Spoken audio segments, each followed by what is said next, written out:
The real reason why high performers burn out isn't what it seems. It's not a discipline problem, it's an infrastructure problem. In this video, I'm going to show you two things. Understanding what burnout mechanisms are with the body and the mind, and how to actually alleviate them. And I'm going to introduce you to the Built for Pressure Capacity Index that you're going to have a copy of if you'd like, which allows you to review your performance and build the behaviors needed to not only not burn out, but how to reach your potential, perform in times that matter, and keep pushing forward when other people are falling at the wayside. Now, what I'm going to do here is I'm going to show you an understanding, a 2-minute understanding of what burnout actually is, okay? This is a performance curve. It's a bit like the Yerkes-Dodson stress curve, very similar, but this is based around understanding burnout mechanisms. Now, as we go up to here, we're looking at these key drivers here, which are in 3 key stages, okay? First one is at the bottom, you'll see on this is the level of performance, and this is the pressure demands that you're underneath. This bit here, you'll be bored. This is where your performance is easy, but also the pressure for you to perform is easy too. And in certain terms, what's the point? The next bit is comfort zone. This is where you are good at your job, but underneath the hood, you're bored. And that's kind of where we're high performers don't want to be in that position. You're either growing or you're dying is quite a normal term to hear to people like Tony Robbins. This, for me, is a massive game changer because this is called the stretch zone. This bit here is a bit where you actually find optimal performance. Now, another fallacy for high achieving individuals is if you keep asking for peak performance, it's the reason why you're burnt out. Peak performance basically means hitting the top of a mountain on a continual basis. If those that know that I love to go on the mountains, you have to walk up the thing to come down the thing. If you're climbing Everest, you stay at base camp, you summit, you go to the bottom. It's the same with your performance. Optimal is on this baseline here. That's where we're trying to actually build. That's where you find you can create more capacity in this stretch zone. Most high achieving individuals generally think that if they stay and they want to talk about peak performance and be all in about everything, it's why they're struggling, overwhelmed, frustrated, physiology's all over the shop, they've got no energy, their sleep's poor, their libido's gone, their digestion's everywhere. This is because you are living in absolutes. And that is one of the key drivers of burnout, is that most high achieving individuals see every single task they have as an elite level goal acquisition framework, where that's the reality of why they struggle, is that's not the case. High performance isn't that way. Optimal performance is where we're trying to live 80% of the time. Because if we have 80% of that capacity, it means we've got 20% more to push, okay? This bit here is strain. And if you wear Whoop, it's not a strain score. Strain means you are still performing at a high level, but physiological adaptation and physiological full capacity is under duress. You're able to function, but everything's falling by the wayside, and you're relying on external stimuli to make sure that you can compute and keep performing, i.e. intravenous coffee, i.e. you not getting any sleep, i.e. you even working harder. What I see a lot of the time, and this is something that is not really talked about in the high performance space, if we zoom in to this bit here, you actually get a bump, and you can actually get even higher because you're willing to suffer even more. But remember, the higher you climb, the more that you have to go back down to baseline. Most people who are on the edge of burnout, I had a customer of mine, Anna, shout out to you, darling. She came to me not knowing what the problem was. She just had this underlying feeling of she couldn't keep up with that pace. As we were talking to her, physiology was off, psychology was off, more so, everything in her process was like a burning plane. And I said to her that you're on the brink of burnout. She was operating at a super high level. She was pushing her limits. She was developing new sides of her business that hadn't been developed before, and she felt amazing. Until 2 weeks later, where she was nearly put in hospital because she was under so much fatigue. Allostoic load is stress. Allostoic load is what happens, is all the environmental factors that compound onto your nervous system. Your body is wired to protect you.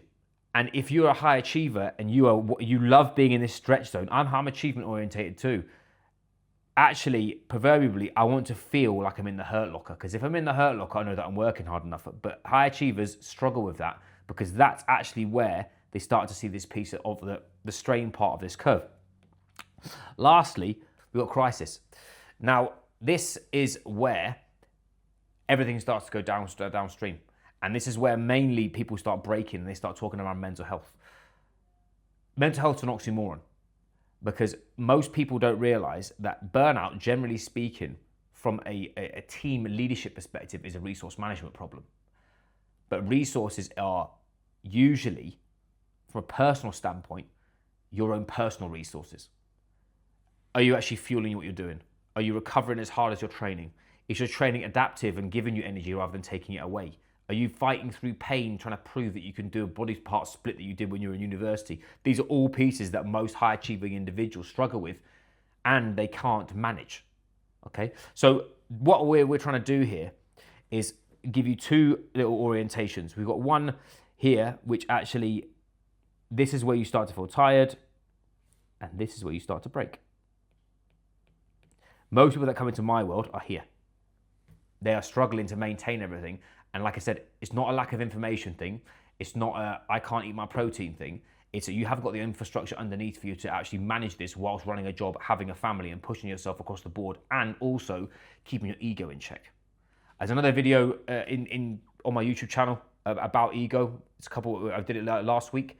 Check that if you want to understand that actually ego is your friend, not your enemy in this scenario, but I'll show you why in that video, okay? So the name of the game for this now is, so you've now got an understanding about what burnout is.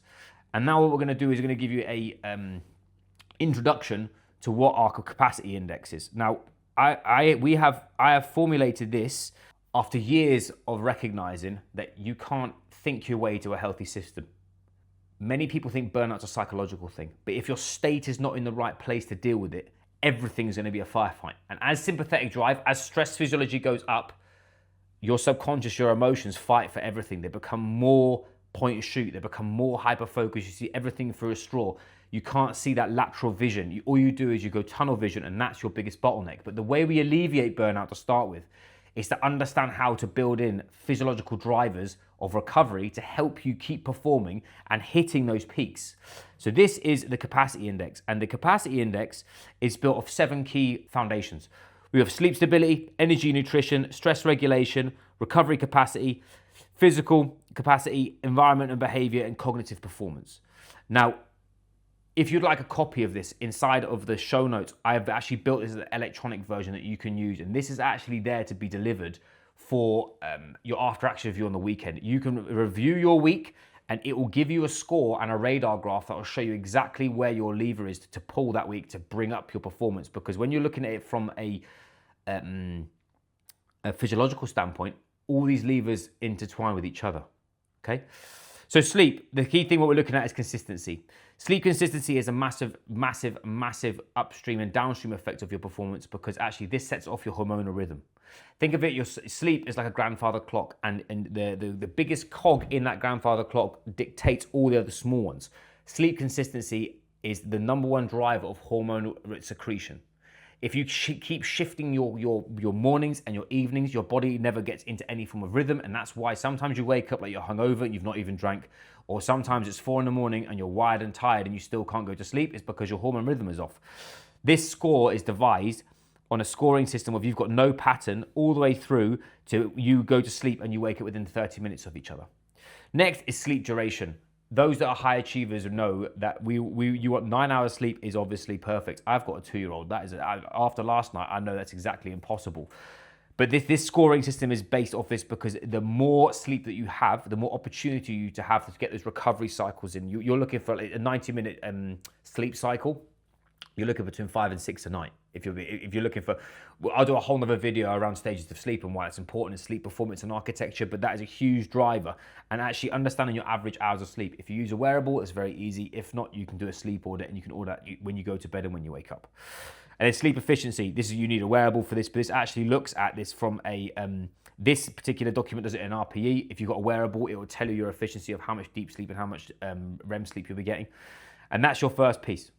Okay. Number 2, we've got daily energy and stability. Do you wake up in the morning or work out through the day and you're foggy and depleted, or do you have consistent energy across the board? The difference between 0 and elite is that you have no fluctuations. We shouldn't see this with your energy. Meal consistency is the same with sleep. Your body is wired for food at certain times of the day, and it will get used to actually when to, because it causes stress to the body, it alleviates it. You should be eating at a regular time every single day. Just a little caveat, if you have been struggling with your sleep and you're eating within 3 hours of you going to bed, that's something for you to think about, because the reason why is eating increases stress physiology.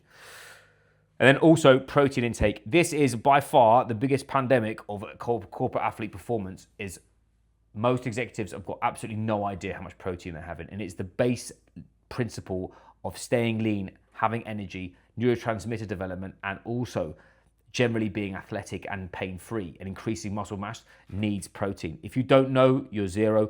You should be having about 2.2 grams per kilo of body weight. In my opinion, everybody should. It doesn't matter who you are, within reason. Next, we've got stress regulation. Your HRV trend, I'll do a whole other video about HRV and why it matters, but HRV is the gaps in between each heartbeat dictate your state on how well you're recovering.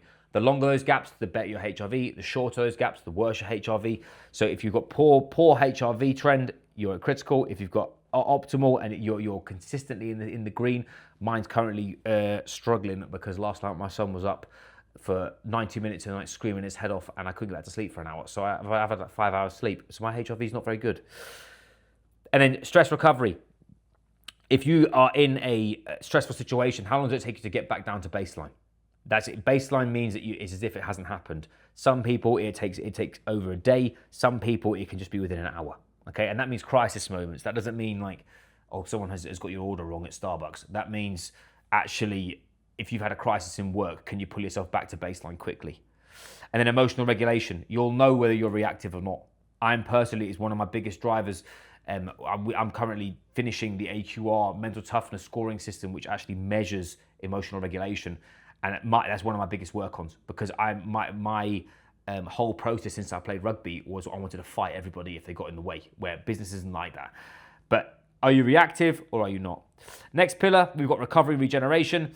What's your readiness score, which is based on an RPE, and then you've got deep sleep minutes. And again, it's sleep related, but sleep's the number one driver of physiological and psychological recovery. That's why it's so important. So how many deep sleep minutes do you get? And you want around 90 to 120 a night.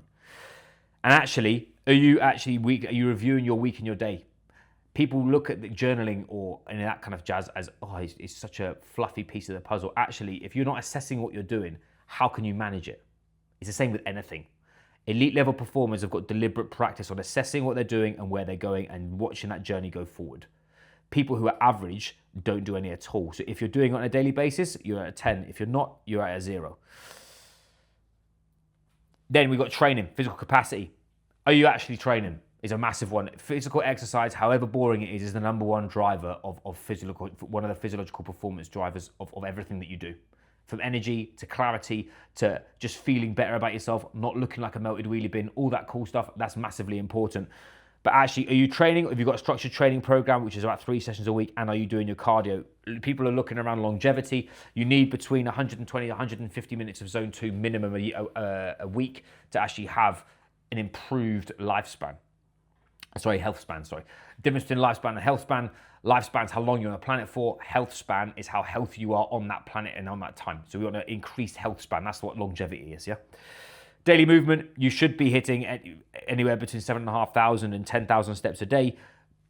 10,000 step rule was debunked, yes. There's studies that are showing that was never a thing. That was just someone threw that number in the air because it was for a wearable. Actually, neat. So you actually improving that. The more steps that you have, the more you improve sleep pressure. Everyone's like, what? What's sleep pressure? That's a whole other video. Sleep pressure is basically you build up a substrate called adenosine in your body. You build that adenosine up from movement, and when it hits a certain receptor at the top, that's where it increases melatonin, you go to bed.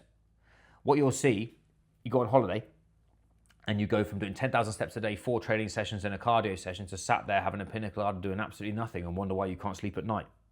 It's not just because you're having a bit of alcohol and different food. It's because actually you're not moving. That's why when you go on holiday, it's being active but doing something fun. Swap your gym session for a game of paddle, tennis, scuba diving, whatever, and your sleep's not off. Something to just think about. And then cardiovascular fitness. What's your VO2 max? Again, if you don't know that one, you can do a 12-minute Cooper's test. You literally run as far as you can in 12 minutes. 3K is a good score, and that can measure your VO2 max. Or you should be wearing a wearable, which will tell you. Or if you look on the national average, we're looking at about 41 plus. That's based off data for around a 40-year-old, so depending on what age you are. And then next driver, pillar number 6, we've got 2 more. Environment and behavior, this is super simple, but again, we talked about that cog analogy. You should be getting sunlight within 30 minutes of getting out of bed. That increases that cortisol spike, and that's going to get you to be more alert. Or if you don't actually, and you're sat in an office all day and you wonder why you're sluggish until 11, that's normal. Evening screen exposure, are you screen free 60 minutes before bed? Realistically, I don't know anybody that is who'll be watching this, but you should be close within that half an hour mark. Or if you're watching something in bed, we've got a problem with blue light and your actual sleep environment. If you've got an optimized sleep environment, it should be a dark room. Room's about 18 degrees. It should be like a cave.